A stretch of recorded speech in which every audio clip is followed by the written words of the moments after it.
Hi, and welcome to episode 24. This is the Alice Chen podcast. This episode, we are talking about AI. Yes, very exciting topic. Yes. What do you got? So what do you think, Bill? Do you think AI is going to replace agents and loan officers and the whole industry?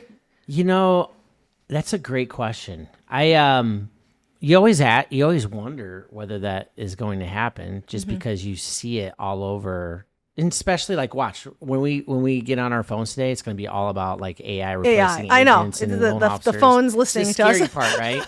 But for me personally, I think when I talk to a client that there's that emotional piece that is far greater than any AI. The relationship side, right? Agreed. I mean, I think that's where that cannot be replaced. I agree. How many times do you call a servicer or a company and all of a sudden you know that you're in with an AI or a call service? A call service, yeah. And you're just so frustrated. You're like, okay, I'm going to give up right away. Yeah, the emotional side. So that's what I was just going to say, Bill, is that agents and loan officers, generally in this business, it's a very emotional relationship, a transaction, right? Experience.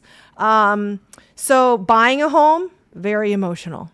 Right? You fall in love with the home, right? You fall in love with the neighborhood. And there's some highs and lows because it's a stressful, what do they say? It's most stressful events to happen besides, unfortunately, death of a family member or whatnot, divorce, right? And then buying a house or selling a house is all the way up there. It's I think it is number 2 or 3. Yeah. So anyways, if you have... Is AI going to guide them through that emotional process and experience? I don't think so. 'Cause here's a perfect example, right? I have a senior citizen. When you just mentioned it, she just lost her husband 3 weeks ago. Sad. Yeah. And she also takes care of an adult daughter. So she's got that, and then she's feeling like she's pinched as far as her current mortgage, which she's paying like $2,400 a month, and she needs to downsize, but find a right payment. And then we have 5 sources of income, and she is literally crying every time we're talking because the home that she's leaving is the one that she built with her husband. Oh gosh! So you got all of that going on. So do you think AI could talk to her like you do and console her? No, probably not. Because I treat it like it's my own mom. Yes. Right? Yes. It's my mom going through this, and that's the mindset that I have to have when it comes to taking care of this buyer that's she's going through one of the most difficult pieces emotionally, but also one of the most difficult transactional pieces. Oh, yes. All the sources it's of income. all bundled together. It's very stressful. So you have to kind of walk with soft gloves. I don't think AI is going to do that. No. The other thing I don't think AI is going to be able to do, at least not in the short term, is have that nuanced knowledge, right? And super hyper local specific market knowledge. So in speaking on behalf of agents, human agents, right? If you service a very particular niche or area, right, there are just certain things that you know about that area or neighborhood or items that, again, can't be picked up by AI, right? So things like, okay, this is the local hotspot, right? To get pizza, right? Or this is the best place to get this, or this train station that comes, or this train that comes into the train station at this time, stops for an extra minute for whatever reason. I mean, those things are nuances that AI cannot pick up on, right? And then at the end, at least for right now, the information and intel that AI has is from who? That they've gathered from the web, yeah, from humans, right? Like if you stem it all the way back. So if there are things that we don't feed it, right? Like if there are things in your mind, your brain, my brain, right? Everybody else's brain that we're not feeding into it, right? There's no way that it will know. Yeah. So, and then I was watching I think, was it a TikTok or was it Instagram? I don't remember the other day, but nothing about real estate, but it was about AI. And I'm sure you've seen it, but it was a guy, I don't remember his name. He asked all the different AI platforms, right? The same question. And it said, if a car wash is 100 feet away, should I drive or should I walk to the car wash? And guess what happened? Every single one. It told him to walk. Oh, so it forgot the car. And he was like, oh, how am I going to wash my car? Oh, I see. Like, come on, you know? Yeah. Yeah, it was pretty funny, actually. Well, you mentioned something just a second ago, and it's the opinion. The opinion matters. The opinion, yes. Because I literally am looking for patio furniture. So the question I had was, what's the most comfortable? Because I grew up in a Downton Abbey type of house. It was all antique. Okay. So comfort is my most important piece. Did you ask AI this question? Yeah. And it gave me all these random types of like Pottery Barn, but it was like $3,000 for a chair. I don't want to. And how does it know that it's really the most comfortable? Exactly. Because it doesn't have a behind to sit on the chair. Right. What's the like? And I'm looking for maybe reviews, but like still, it comes back to other people giving you their review and their opinion, just like somebody would refer Alice Chen. That's true. Yeah. That's word of mouth. That's why you did cancel on the last episode. We talked about Zillow. Yeah. Cancel Zillow because they were sending back your clients. Correct. Same exact situation. Yes. And I don't think that's gonna like word of mouth is a stronger force than just a computer voice. Correct. Yep. Correct. I'm trying to go back to the nuanced like information, right? There are certain things, well, I was kind of brainstorming because I knew we were going to talk about this topic. As I was brainstorming last night, it's like, well, does AI know, like traditionally in a certain area, if there's a certain amount of rainfall, that then certain roads tend to get flooded over other roads in the same exact neighborhood? No, there's no way AI could possibly know that, right? Yeah. Without doing an intense deep dive of research in that area, or unless they had drones fly over that area during a specific time, right? Yeah. And why would they do that? Yeah. Yeah. So I don't know. Yeah. In terms of video, and we were just talking about that, videos and AI, right? Earmuffs. There are a lot of people... We're seeing a lot of videos, right? With AI. What's the most ridiculous thing you've seen in a video, in any video with AI? Would you say? There is actually, and these guys will actually attest to it. There's one lady out there that does some funny stuff where she got slammed against a garage, and then she goes, "I got a house for you." Oh, have you seen her? My gosh! Yes, I think I have. Yeah, she's hilarious. Yeah. That's all AI. Yeah. Yeah, but then there's also the people that are jumping over houses, like jumping over, like they're trying to get the hook. And they're trying to attract people. Yeah, and get they're attention. using AI to do that, which Interesting. might make sense to a degree, but yeah, like we were talking off camera, is that it's oversaturated right now. So is it really authentic? People is want it over? authenticity. Is it? Yeah, and they want not only authenticity, they want originality, and that's really hard when everybody's doing the same thing. Essentially, that's what I've noticed on listings. The remarks, the description, right? Like they're starting to all sound the same. Sound exactly the same. Because everybody's using AI to write the ad copy. Wow. And that's one thing that my team definitely does not do. Yeah. We do our own writing. I'm proud to say. Jessica is like, she's adamant about not plagiarizing. Yes, she's like, no, I'm better than the robot. And I said, yeah, I think so. Yeah. I mean, for me, like one of the things I do is I'll use it for like social media posts, but then my wife, same way. She's very good with her words on social media, like to the point where I'm like, I wish I could talk like that on social media, but it still want to be me, right? Yeah. Like they know that that's coming directly from Laura because she's got that wit.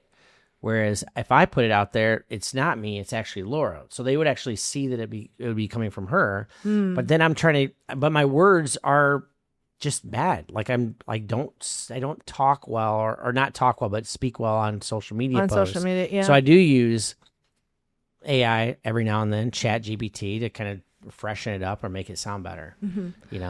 So what about because AI is not physical, right? Right. So what about when you're seeing a home or you're walking through a home, right? I usually will point out certain things that I see. And then there's emotions, and there are feelings that emit, like when you're in various properties, like certain properties make you feel happy, or like certain things you're like, oh, I don't really like that, right?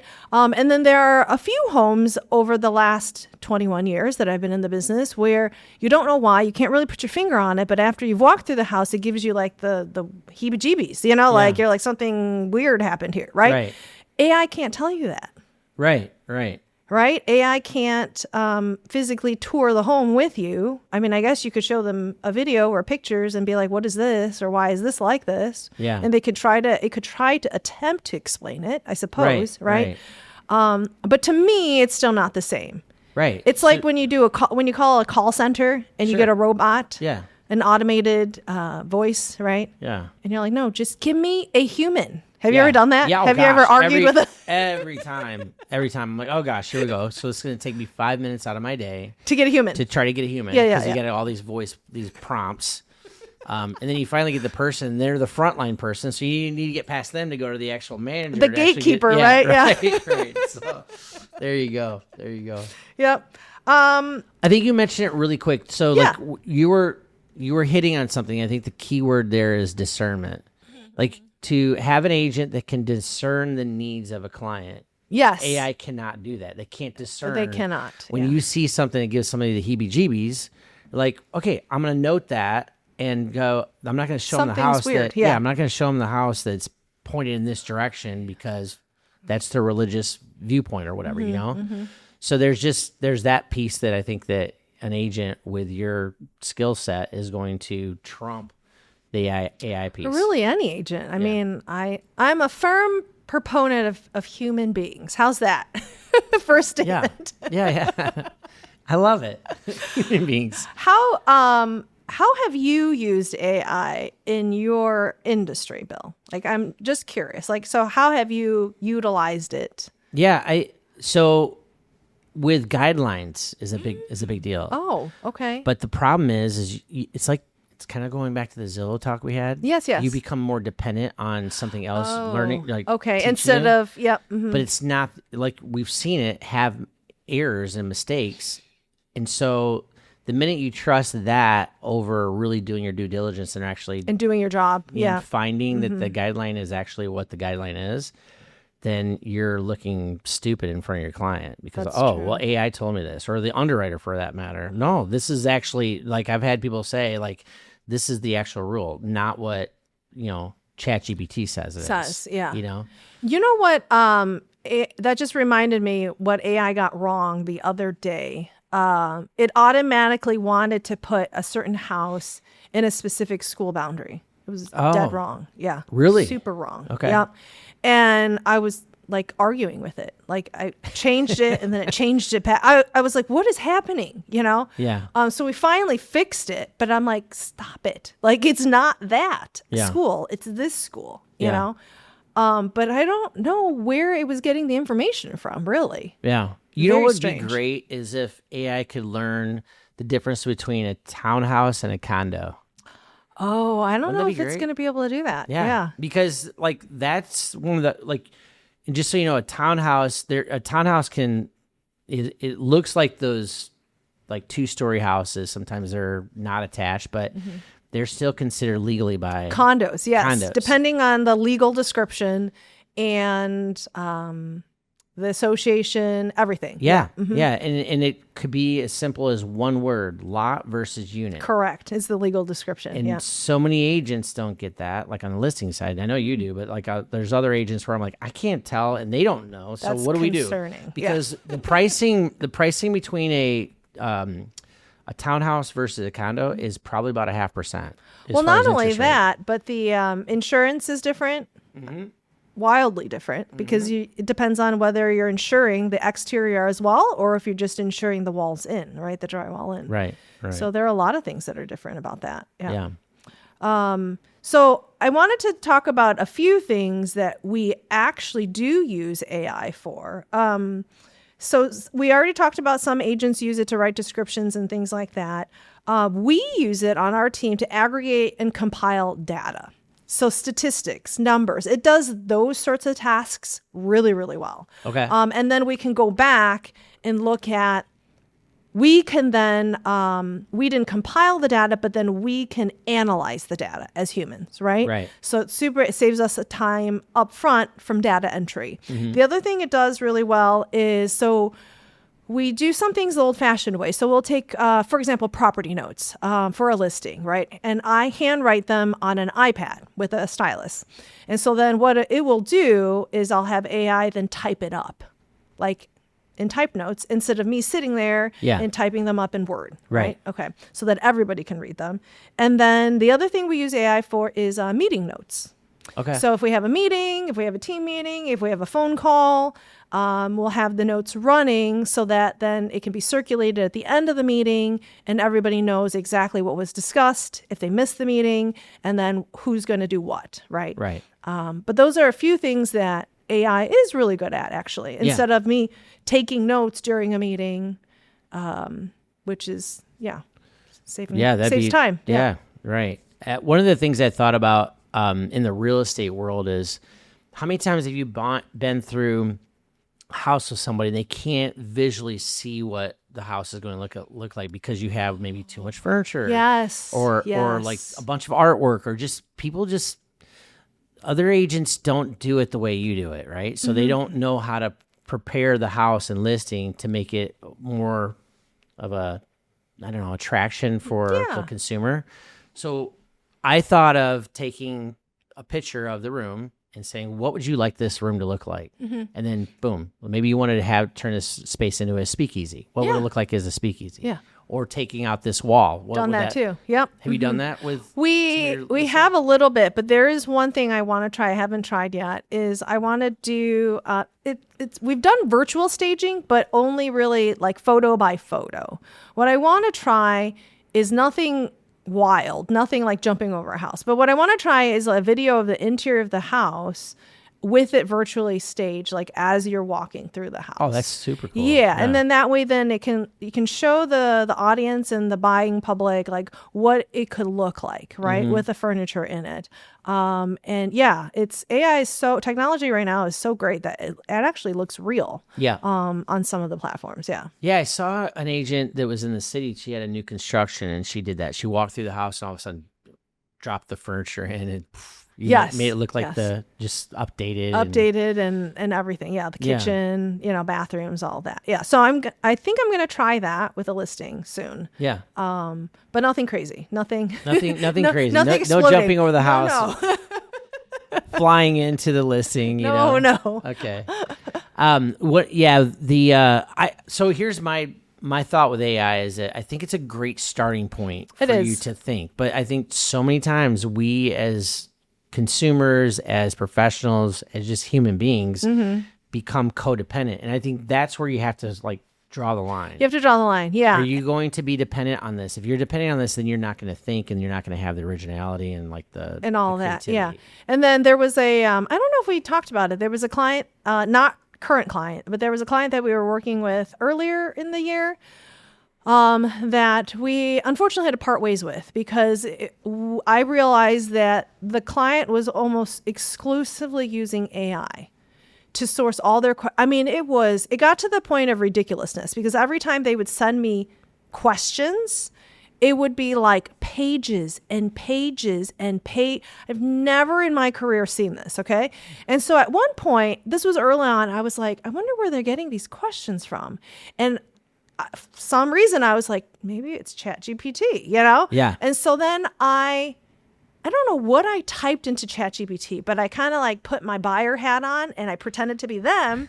And then I was just like, what kind of things should I be looking for, in this particular house, right? And sure enough, it spit back almost the same identical questions that these people were asking because they were really, really weird questions. Yeah. Like, have you done a traffic study in front of this house to see how many cars would pass by? And it was at a T intersection. And so then they were like, well, at night, will we get the headlights, shining into our house? And how is that going to feel and look? And just really off the wall questions that I've never seen or heard of, Yeah. And then here's where AI got it wrong in that instance. Okay. It talked about insurance. Okay. It talked about you're not insurable as a new buyer for this house because of the fact that the current owner made some claims, okay, I think is what it was, okay? And I found out through a human insurance agent, that that's not true because insurance follows the person. It doesn't follow the property. And so I knew that their information, the buyer's information, was incorrect. Okay. And I talked to actually 2 separate insurance agents, brokers, to confirm that. Yeah. And so then I knew that we were not going to work together because I was like, you trust AI over the professional, and I don't know if it's you're lying or you just trust AI. So then it's making you lie. But I was like, that's not the truth of the insurance situation, because they said, well, we can't get insurance because, of the owner. And the more I dug into it, it was like, no, it follows the person. So you must have done something in the past. Right. Wow. So okay. That's where AI was not correct. Yeah. So it's when we talk about just building a business in our world, it's always about you use people because like, and trust. Correct. Yeah. In this particular case, they're going directly to a computer and they're trusting a computer over the actual person. They don't know the computer. Yeah, right. They don't know the computer. No, they really don't. I don't even think they probably like them. No. But I've had that happen too. I've had it happen a couple different times where I'm getting these long lists of questions. I'm like, oh gosh, okay, this person's actually not even thinking for themselves. No. And it was the one I'm thinking of was actually a real estate agent that was helping out. She's asking me questions based on AI. Oh, I'm like, no. So I'm going back to AI. I'm going, all right, well, if she's going to use AI, then I'm going to use I'm going to use AI back. Oh gosh. If you're going to do this, it's kind of because I can be a little sarcastic at times, but I'm like, look, if you're going to get lazy and use that, correct. Then I'll do the same thing. Yes, right? yes. And I just felt like it was one of those things where it is wrong. They are wrong. It's wrong. Yeah. It's not always going to be perfect. No. And I just think that that's where people need to realize that the human side of things. I mean, humans aren't perfect either, no, but not at all. Yeah. we can at least think for ourselves, right? We can at least glean from our real life experiences to develop certain thought patterns and not only opinions, but know that certain things are true or false. Yeah. Whereas AI, it just can't simply do that. Right. And we can fact check, like I think that's one of the things, one of the great things about it is like, oh, was I right or was I wrong? Yeah. Let me just double check. Let me just double check. Oh, okay. I was actually right. Or I was, yeah. Well, maybe I need to dig deeper into the guideline. Yeah. Yeah, exactly. Yep. But I actually, one time I took, condos are like the biggest issue in our world today. So we had this big, I don't know, they had a bunch of issues with a condo. It was like this long legal piece. And I actually used it and I said, what would you do? Is this condo warrantable or non-warrantable? And I took the actual legal information of the repairs that were needed and I put it through and it came back with our condo team almost identical of what our human side rejected it for. Wow. So I fact checked the condo with my human, condo division. Yep. To make sure that yeah. I think that's a good point. You always want to fact check it. So like, for example, the automated valuation models, right? They're not always correct, but they aggregate the data, right? And then they just spit out an average. So we don't use it as our primary source, of course. We do our own independent work. We adjust the comparables. We kind of look at everything. And then after the adjustments, we arrive at a range typically. And then we compare it to the automated valuation models as a secondary or tertiary check, right? Yeah. But we don't depend on it as the primary source, if that makes any sense. Yeah. No, it makes complete sense. It's very useful because it is. It's kind of like let me just check myself a little bit, right? And if it's in the same ballpark, then it reaffirms that, okay, the humans did things correctly and we're in the same ballpark. Right. If it's not that we definitely did it wrong. It's more just of I wonder why that happened or where it's getting its information from, right? And why there's a difference there. Yeah. It's one of those things right now, as we're talking about this, it's kind of like, it's here. It's like the internet. Either you're going to use it and stay the course and compete with this new technology, or you're going to get left in the dust. Correct. So you have to you have to use it. You have to use it. But the question, I think, the $1 million question is how to use it correctly. Right. And I think I think as a society, we're still working through that. I don't think we have it figured out because it's been so fast, right? It's evolving so quickly. Yep. So you have ChatGPT, you have Claude, and you have Perplexity. These so are things many. that I was just getting used to chat. I know. And then all of these things, Now these other things are popping in. Now there's like a whole different world of AI. At least 6, 7, 8 of them. Like now, a ton. The other question I wanted to ask you is, are you getting leads from chat? That is a good question. I don't know, actually. That's a big question mark. The reason I say I don't know is because we did hire a third-party company to start tweaking. This was about a year ago, actually, to start tweaking what's called our AI SEO. Okay.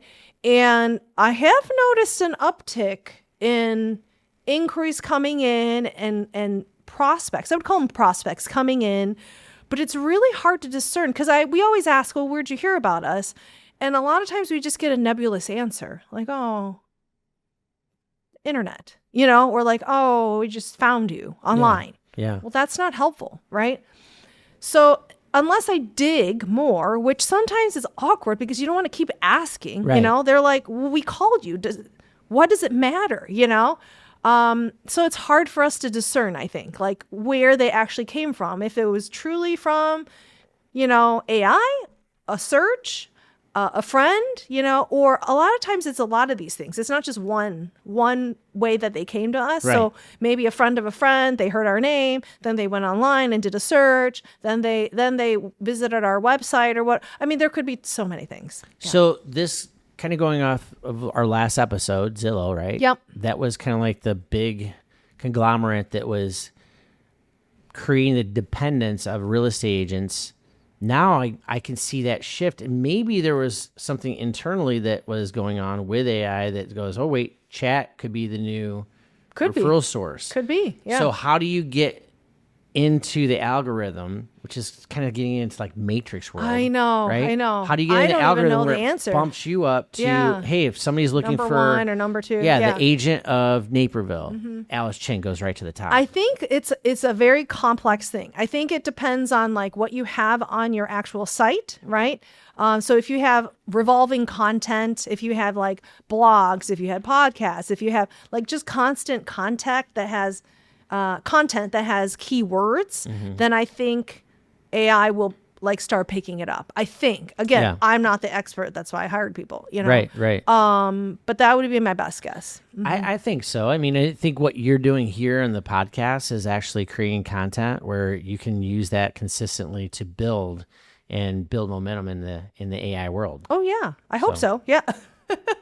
I know so. You're getting great views and great engagement. Thank you, Will. Thanks. And like I said, my buddy says he loves your podcast. Oh, yes. So yes. That's a shout out to Jeff. Thank you. Well, this has been such a great conversation. I think there's like the last 2 episodes that we've had, I think there's going to be more episodes like this. Oh, yeah. That we're going to be diving into. I mean, I'm curious to see what's going to happen in the next year with AI. So like pinning this in the date and then saying what's going to happen in 2027 with AI and what conversation are we going to have next year about the same topic. That's true. Yeah. So, well, we'll see you on the next episode of Alice Chen's podcast. Talk to you soon. See you next time.